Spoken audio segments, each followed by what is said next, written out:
Good afternoon all of you. Welcome to Anjan TV one news. TDP BJP Janasena కూటమి యొక్క పనితీరును తీవ్రంగా ఖండించిన వైఎస్ఆర్ కాంగ్రెస్ పార్టీ మాజీ మంత్రివర్యులు పేర్ని నాని, ఆంధ్రప్రదేశ్ మాజీ మంత్రివర్యులు పేర్ని నాని ఇటీవల జనసేన టీడీపీ బీజేపీ కూటమి ప్రభుత్వం యొక్క పనితీరును తీవ్రంగా వ్యతిరేకిస్తూ ఖండించడం జరిగింది.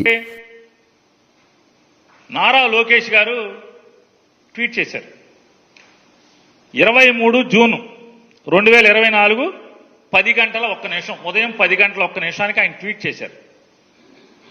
నారా లోకేష్ గారు ఏమని ట్వీట్ చేస్తారంటే, లోకేష్ గారు, జగన్, ఆంధ్రప్రదేశ్ రాష్ట్రం నీ తాత రాజారెడ్డి జాగీరా, వైసీపీ కోసం 26 జిల్లాల్లో 42 ఎకరాలకు పైగా 1000 రూపాయల నామమాత్రపు లీజుకి 33 ఏళ్లకు కేటాయించుకున్నావు.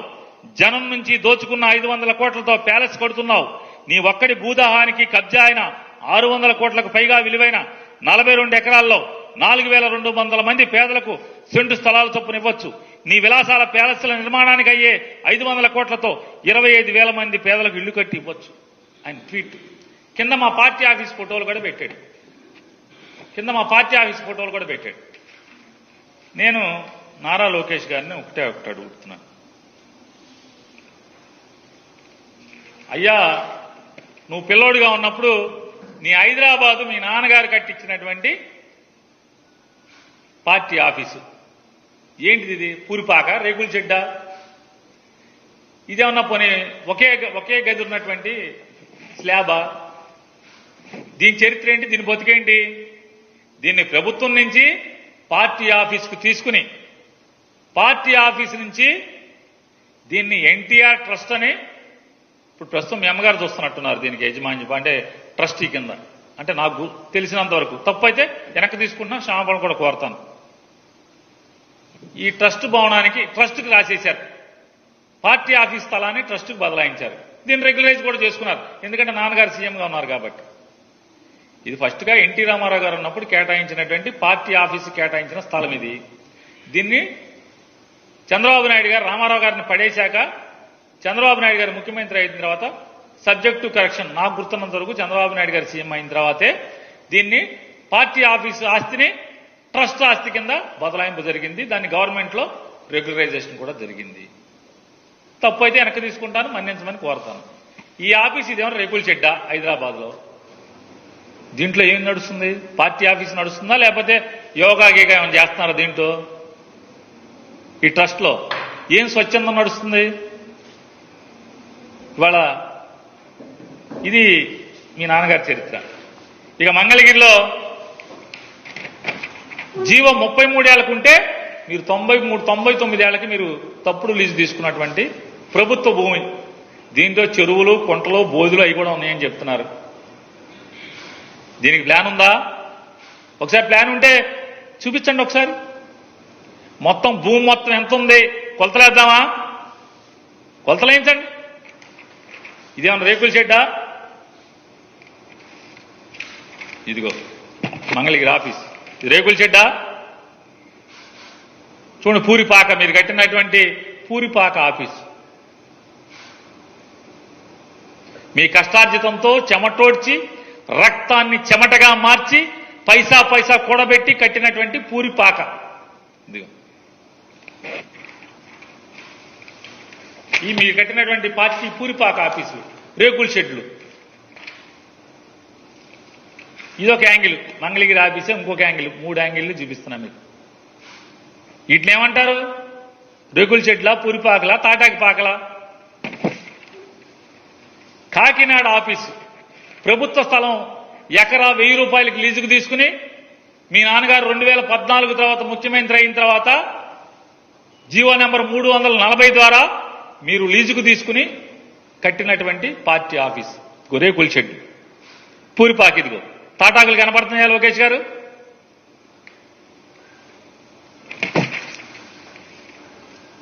ఇది ప్రభుత్వ స్థలం లీజుకు తీసుకుని 33 ఏళ్లు లీజుకు తీసుకుని కట్టినటువంటి మరో పూరిపాక రేకుల షెడ్డు నెల్లూరులో కనపడుతుంది కదండి. మరొక రేకుల షెడ్డు, చిన్న రేకుల షెడ్డు ఏలూరులో, పశ్చిమ గోదావరి జిల్లా ఆఫీసు. 33 ఏళ్లకు లీజుకు తీసుకుని ఎకరా 1000 రూపాయలకు లీజు తీసుకున్నటువంటి ప్రభుత్వ స్థలాన్ని లీజుకు తీసుకున్నటువంటి రేకుల షెడ్డు. గుంటూరులో మరో చిన్న పూరిపాక, చిన్న ఆఫీస్. వైజాగ్లో, విశాఖపట్నంలో మరొక చిన్న రేకుల షెడ్డు. ప్రభుత్వ స్థలం ఎకరా 1000 రూపాయలకి లీజుకు తీసుకున్నటువంటి ప్రభుత్వ స్థలం, ప్రజాస్థలం, ప్రజల ఆస్తి.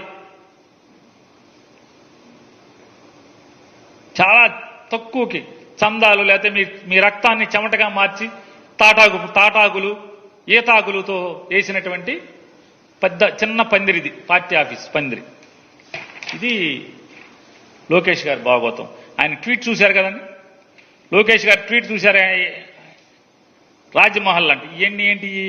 ఈ పార్టీ ఆఫీసులన్నీ ఇవన్నీ ప్రభుత్వ స్థలాలు కదా. అంటే మీరుంటే అసలు జీవో తెచ్చిందే మీరు. మీ హైదరాబాద్ ఆస్తే జనం ఆస్తి. ఇవాళ ఎంత ఉంటుంది? ఎన్ని వందల కోట్లు ఉంటుంది.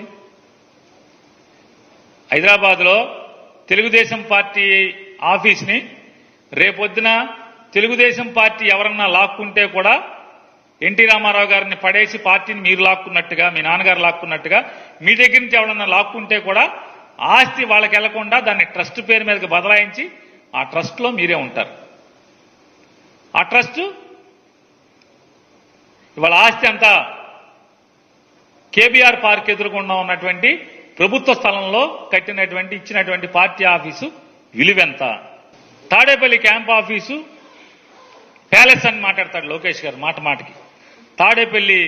తాడేపల్లి ప్యాలెస్. నేను నారా లోకేష్ నాయుడు గారిని నేను ఒకటి రిక్వెస్ట్ చేస్తున్నా. నిజంగా మీలో ఎర్ర బుక్కు రాసింది నిజమైతే, అంత నిజంగానే మీరు కలేజా ఉన్న రాజకీయ నాయకుడైతే నేను మిమ్మల్ని రిక్వెస్ట్ చేస్తున్నా. హైదరాబాద్లో మీ జూబ్లీ హిల్స్ ఫోటోలు ఇంతవరకు ఎవరికన్నా చూపించారా? ఎవరన్నా ఒక్కసారి మీడియా టూర్ పెట్టండి. మీ హైదరాబాద్లో జూబ్లీ హిల్స్ ఇంటికి మీడియా టూర్ పెట్టండి, సాక్షి ఛానల్తో సహా. అలాగే జగన్మోహన్ రెడ్డి గారి ఇంటికి కూడా మీడియా టూర్ పెడదాం.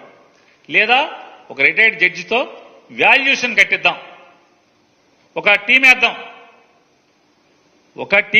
గవర్నమెంట్ నుంచి ఒక టీం వేయండి. మీ ఇంటి ఖరీదు, మీ ఇంటి బయట గోడల ఖరీదు, మీ ఇంటి గోడలు ఎంత ఎత్తున్నాయి, మీ ఇల్లు ఎంత విశాలంగా ఉంది, ఎన్ని వేల చదరపు అడుగుల్లో హైదరాబాద్లో జూబ్లీ హిల్స్లో మీ గడిచిన 2000 ఓడిపోయిన కాంచి 2019 నుంచి 24 దాకా మీరు, మీ నాన్నగారు, మీ అమ్మగారు, మీ శ్రీమతి గారు, మీ అబ్బాయి గారు కాపురం ఉన్నటువంటి ఇల్లు విలువెంత? ఇంట్లో వాడిన రాయేంటి? జగన్మోహన్ రెడ్డి గారి ఇంట్లో వాడిన రాయేంటి? దాని విలువెంత? దీని విలువెంత? జగన్మోహన్ రెడ్డి గారి ఇంట్లో బాత్రూముల్లో కానీ లేకపోతే ఆయన ఇంట్లో కానీ వాడుకునే సామాను విలువెంత? మీ ఇంట్లో సామాను విలువెంత? జగన్మోహన్ రెడ్డి గారి ఇంట్లో సోఫాలు ఖరీదెంత?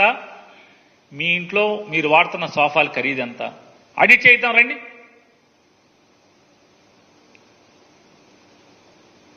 నిజంగా మీది ఎర్ర పుస్తకం నిజమైతే ఆడిట్ చేయించండి. ఒక సిట్టింగ్ జడ్జితో ఒక టీం వేసి ఆడిట్ చేయించండి. మొత్తం మీ ఫోటోలు, మీ ఇంటి ఫోటోలు బయటకు ఎందుకు ఎవరు?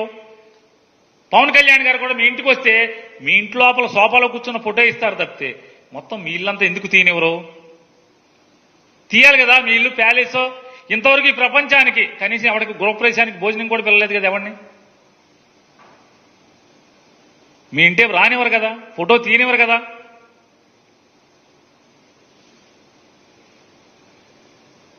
ఈ రకమైనటువంటి మీరేమో రాజ్మహల్లో ఉంటారు. మీరు ఎన్టీ రామారావు గారు మనవడ పని పేరు మీద రామారావు గారిని ఏమో కొల్లబొడిచారు, రామారావు గారిని ఏమో ఎన్నో అవమానాలు చేశారు, అన్ని చేశారు, మీద చెప్పులేశారు, అధికారాన్ని లాక్కున్నారు. పాపం అన్యం పుణ్యమైనటువంటి చిన్నపిల్లడు మనస్తత్వం. అతనికి ఎన్ని అంట కట్టారు, వయాగ్రా వాడుతున్నాడని. 70 ఏళ్ల వయసులో వయాగ్రా వాడతాడా ఎన్టీ రామారావు గారు? ఎన్ని వార్తలు రాయించారు, ఎన్ని దూషణలు. ఆయనేమో చాకరీ చేయించుకుంటాక ఒక ఆవిడ్ని పెళ్లి చేసుకుంటే, అన్నం పెట్టే దిక్కు లేక పెళ్లి చేసుకుంటే చివరికి ఆయనకి సెక్స్ కోరికలు వయాగ్రాలు అంటగట్టి పిల్లోని పుట్టించాలంటున్నాడని అతని వ్యక్తిత్వాన్ని హననం చేయటం అంటే నాడు ఎన్టీ రామారావు గారి దగ్గర నుంచి ఈనాడు కానీ ఆంధ్రజ్యోతి కానీ చంద్రబాబు నాయుడికి వంత పాడేటువంటి మీడియా హౌస్లన్నీ కూడా నాడు ఎన్టీ రామారావు గారి దగ్గర నుంచి ఇవాళ జగన్మోహన్ రెడ్డి గారి వరకు చంద్రబాబుకి వ్యతిరేకంగా చంద్రబాబు అవసరాలు తీరటం కోసం, చంద్రబాబు రాజ్యకాంక్ష తీర్చడం కోసం, చంద్రబాబుని అధికారంలో కూర్చోబెట్టడం కోసం ఎంతటి వ్యక్తినైనా వ్యక్తిత్వ హననం చేసిందే మాత్రం వీళ్ళు వదిలిపెట్టే పరిస్థితి లేదు. ప్యాలెస్, తాడేపల్లి ప్యాలెస్ మీది రాజ్మహల్ కదా, 2014 నుంచి 19 దాకా ఎక్కడెక్కడ ఎంతమంది పోలీసులను వాడారు? సుమారుగా ఎక్కడన్నా వాడని 1800 నుంచి 2000 మంది పోలీసులని వాడారు కదా. మీ ఫామ్ హౌస్లో, మదీనా కూడా ఫామ్ హౌస్లో పోలీసులే కదా. పాములు పడతాక ఎంత అయింది తర్వాత మాట్లాడుకుందాం. అట్లాగే మీ ఇంటి దగ్గర, జూబ్లీహిల్స్లో మీ ఇంటి దగ్గర, అలాగే కొన్నాళ్ళు చంద్రబాబు నాయుడు గారి శ్రీమతి గారు, లోకేష్ గారి శ్రీమతి గారు ఇల్లు పడగొట్టి హోటల్లో ఉన్నారు కదా, ఇల్లు కట్టేప్పుడు పార్క్ హైత్ హోటల్లో ఉన్నారు కదా, ఆ హైత్ దగ్గర సెక్యూరిటీ ఉందా లేదా? ఆఖరికి సంవత్సరం వయసున్న చంద్రబాబు నాయుడు గారి మనవడు కూడా 4+4 గన్మెన్లు ఇచ్చారా ఇవ్వలేదా? చంద్రబాబు నాయుడు గారి మనవడు సంవత్సరం వయసు దేవాంశ్ గారికి 4+4 గన్మెన్లు ఇచ్చారు. 4 గన్మెన్లని. 4 గన్మెన్లు అంటే సంవత్సరం వయసు ఉన్నటువంటి దేవాంశ్ గారికి 4 గన్మెన్లు ఉండొచ్చు. అధికారంలో ఉన్నటువంటి ముఖ్యమంత్రి సెక్యూరిటీకి 196 మంది ఉంటే 986 మందిని రాస్తారు.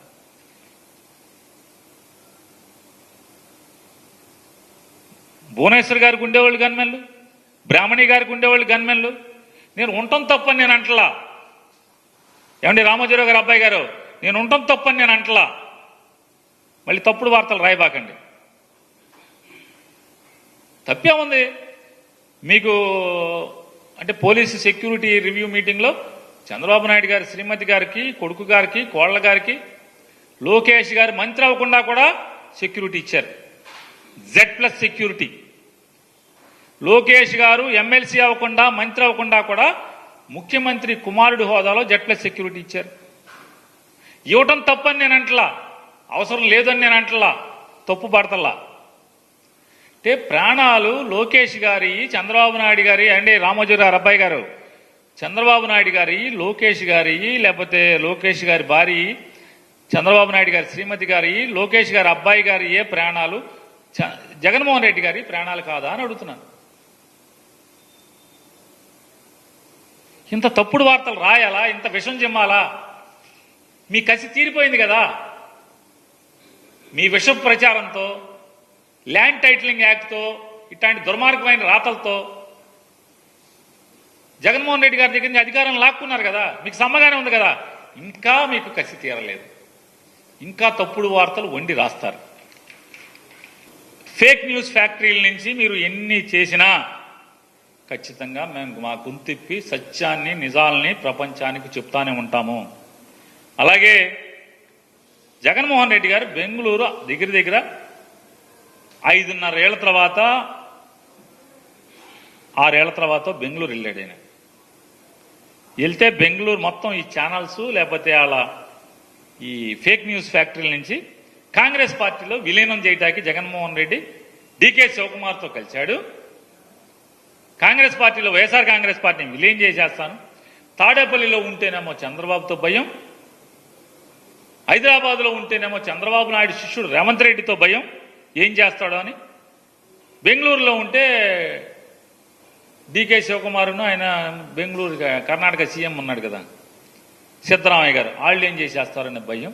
అందుకని విలీనం చేసేస్తాను, షర్మిలని పార్టీ ప్రెసిడెంట్గా తీసేయండి అని చెప్పి వెళ్ళాడండి. ఓరి అసాధ్యం కోల అసలు మాట్లాడే భాషకి. చంద్రబాబు నాయుడు గారు, సోనియా గాంధీ గారు చీకట్లో కలుసుకుని మీరు ఎన్ని చేతబడులు చేసి 16 మాసాలు జైల్లో పెడితే మీకేమన్నా లొంగాడా? తగ్గాడా? ఓడిపోతే తగ్గుతాడా? ఎవరైతే తెలుగుదేశం పార్టీకి సంబంధించి ఈ ఫేక్ న్యూస్ ఫ్యాక్టరీ నుంచి ఈ తప్పుడు వార్తలు రాస్తున్నారు. నేను వాళ్ళకి ఛాలెంజ్ చేసి చెప్తున్నా, జగన్మోహన్ రెడ్డి, జగన్మోహన్ రెడ్డి మళ్లీ ఎన్నికల్లో గెలిచేంత వరకు తాడేపల్లి నుంచే రాజకీయ కార్యక్రమాలన్నీ, పోరాటాలు కానీ, మీ దుర్మార్గమైన చర్యలను కానీ, మీరు ప్రజల్ని హింసించే చర్యలు కానీ, మీ వాగ్దాన భంగాలను కానీ, మీరు ప్రజలకు ఇచ్చినటువంటి వాగ్దానాలని మోసం చేసినప్పుడు కానీ, లేదా మా కార్యకర్తలను మీరు హింసించినా, కొట్టినా, దాడులు చేసినా తాడేపల్లిలోనే బతికి తాడేపల్లిలోనే పడుకుని ఇక్కడి నుంచే పార్టీని నడుపుతాడు. మీ చేతనైన చేసుకోమని చెప్తున్నాను. 19 కాదు, నువ్వు ఎన్నేళ్ళు పెట్టుకుంటావు జైల్లో పెట్టుకో, నీ చేతనైన చేసుకో. జగన్ అనేడు తగ్గితే కదా. ఎవడి గురించి మీరు రాసే తప్పుడు వార్తలు? కాంగ్రెస్ పార్టీ భారతదేశంలో దేశం మొత్తం మీద జరిగినటువంటి ఎన్నికల్లో వచ్చిన ఓట్ల శాతం 5వ పెద్ద పార్టీ వైఎస్ఆర్ కాంగ్రెస్ పార్టీ. జగన్ నాయకుడు దానికి. భారతీయ జనతా పార్టీ, కాంగ్రెస్ పార్టీ, తృణమూల్ కాంగ్రెస్ ఇట్లాంటి అన్ని పార్టీలతో మొత్తం తెలుగుదేశంతో సహా పోల్చుకుంటే అత్యధిక పెద్ద పార్టీ, తెలుగుదేశం కన్నా కూడా పెద్ద పార్టీ ఓట్ల శాతం వచ్చిన దాంట్లో సీట్లు తగ్గచ్చు. ఎందుకని 25 మందిని కలిసి చేసుకొచ్చే తగ్గచ్చు. ఏముంది పెద్ద? సింగిల్ గానే ఫైట్ చేసి వైఎస్ఆర్ కాంగ్రెస్ ఫ్యాన్ గుర్తుకు వచ్చినటువంటి ఓటు 5వ పెద్ద స్థానం ఓట్ల శాతం వచ్చింది. జగన్ తగ్గిది. మీరు 19 మాసాలు లోపల ఉంచితేనే తగ్గనోడు, జైల్లో మగ్గదీస్తేనే తగ్గనోడు, తప్పుడు కేసులు పెట్టి. కానీ మీకు భయపడతా అండి. ఏంటి మీకు భయపడేది? ఎవరు భయపడేది? కొంతమంది జంపింగ్ జాపాంగాళ్ళు ఉంటారు, ఇడుదోక అడుదోక. అట్టంటి వాళ్ళు ఏమన్నా భయపడాలి మీకు?